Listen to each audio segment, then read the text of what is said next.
Hello everybody! Today I'm going to teach you how to solve the Rubik's Cube. Some of you might think that it is impossible to solve. Fun fact, when Erno Rubik made his puzzle, the Rubik's Cube, he called it the Magic Cube, in 1974, it took him about a month to solve his own puzzle.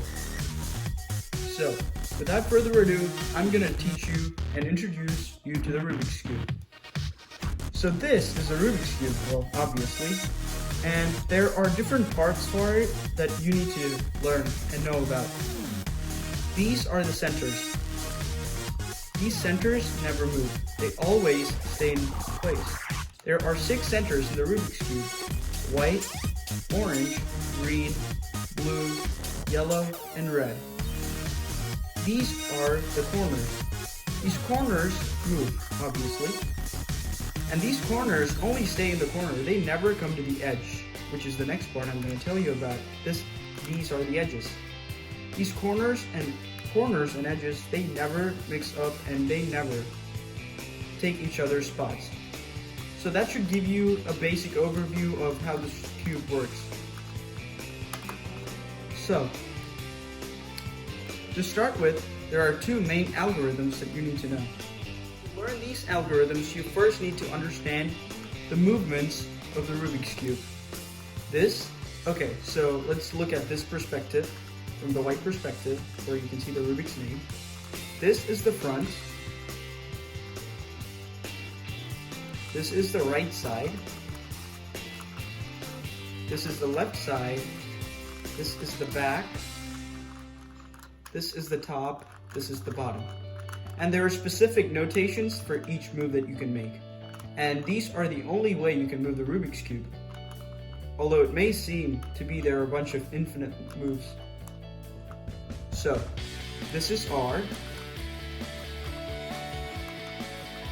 And this is R reverse. And that is when the R has an apostrophe over it. Or sometimes it may have an I next to it. So it depends. Anyway, this is R and this is R reverse. This is L and L reverse. So you should note now that R and L are completely opposite. And if it doesn't make sense to you why, let me tell you why. Okay, so let's say this is R. If you turn the cube around and do the same movement, this is L. So that's why. So this is L apostrophe, R apostrophe, I told you that before.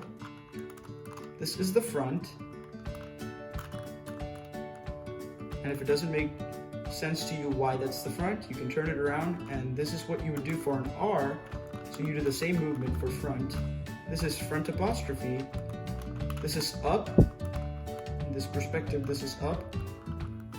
This is down. This is down apostrophe, up apostrophe, back, and back apostrophe.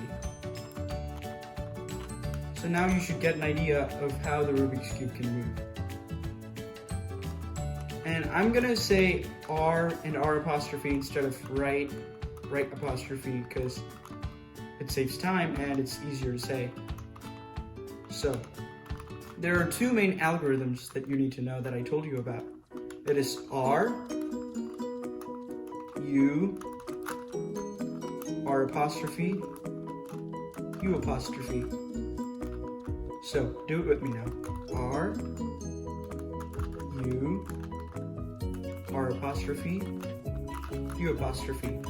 The reason why this is called an algorithm is because, well, the definition of an algorithm is that it's a pattern that, if repeated, would cause the cube to return to its original position. So I did this twice, so let me do it a couple of more times and you can see what I mean.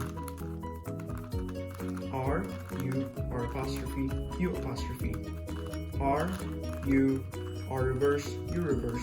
R, U, R reverse, U reverse. See? It's back to its original position. So I might say reverse or apostrophe because different people say it different ways. And I want to be sure that you're aware of both the different ways. Okay, so the next main algorithm is kind of opposite to what we just did, but it may look different and weird to you. L apostrophe, U apostrophe, L, U. Come on, do it with me now. L apostrophe, U apostrophe, L, U. You can also call this L reverse, U reverse, L, U. Say whatever suits you better.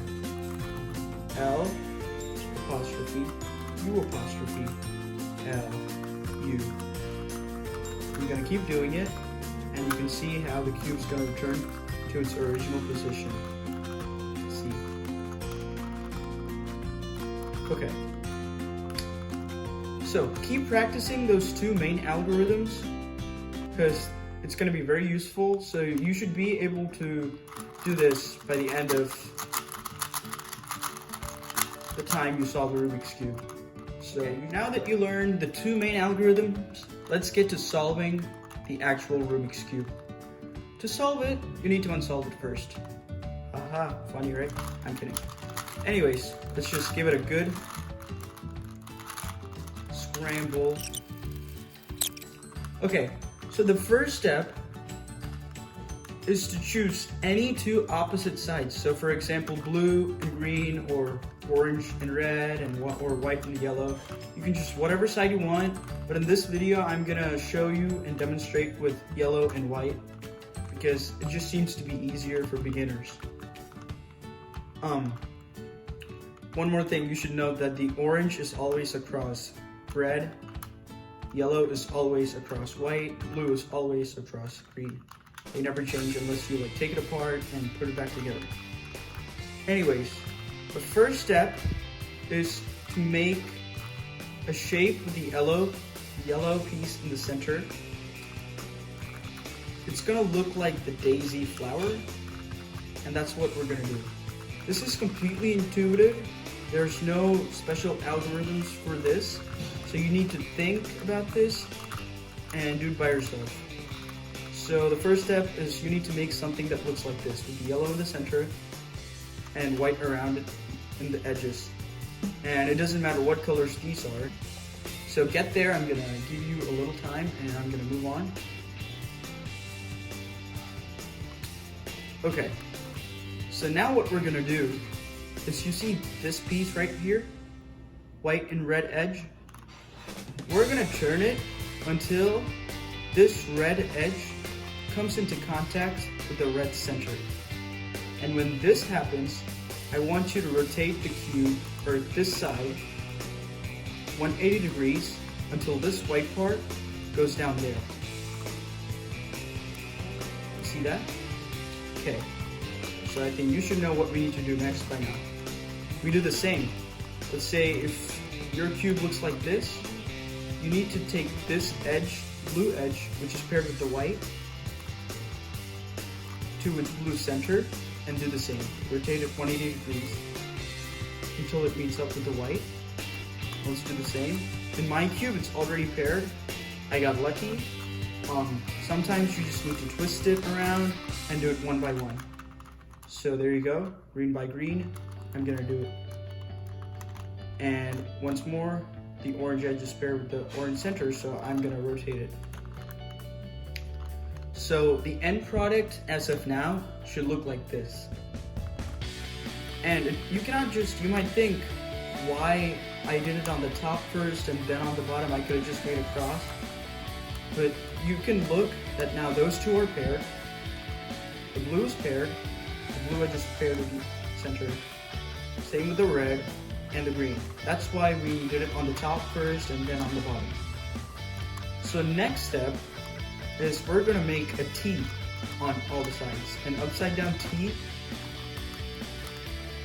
Okay. So this is when you're actually gonna use the main algorithms, the two main algorithms, okay?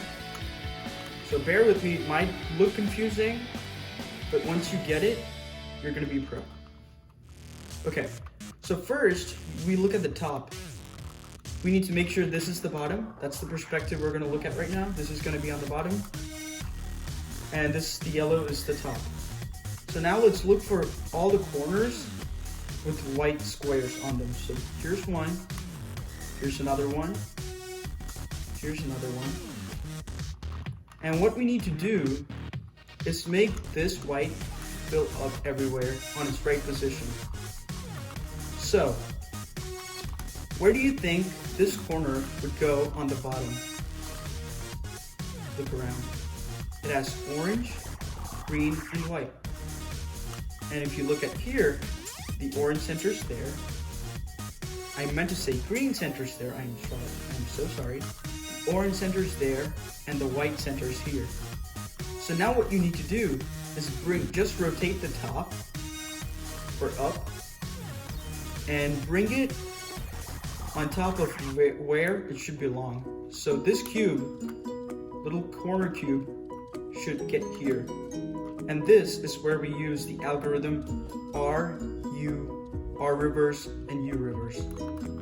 So once this is right on top of where it needs to belong, start doing the algorithm until it gets there. R apostrophe, U apostrophe, R, U, R reverse, U reverse, R, U, R reverse, U reverse. Look at that. It just went from there to there and nothing changed. So that's the safe way to do it. And now let's look for the other corners on the top with white squares on them. I found one over here, and there's one over here. So where do you think this would belong?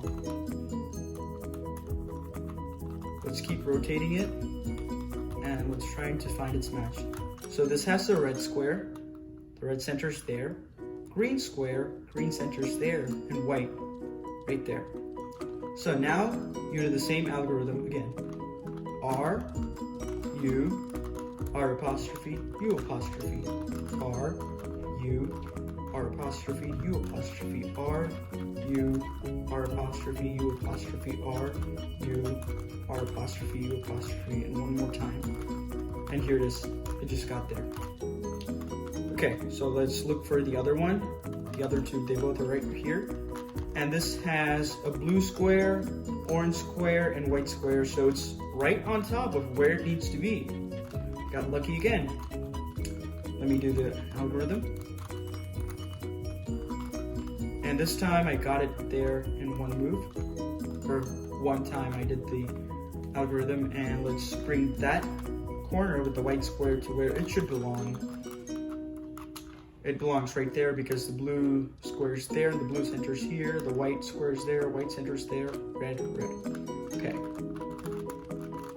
And we're done. What I taught you before was one variation of how you can use the RU, R reverse, U reverse algorithm to make the T. But I'm gonna show you a different variation, and I'm gonna tell you what you need to do. So don't be confused.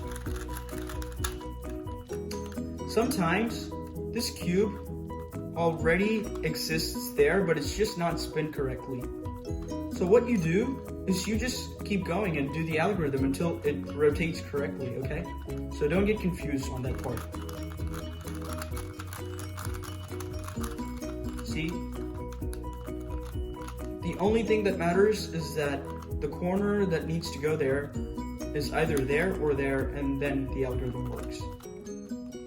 Okay, I want you to practice what I just taught you, the first couple of moves, because it might be hard to get to.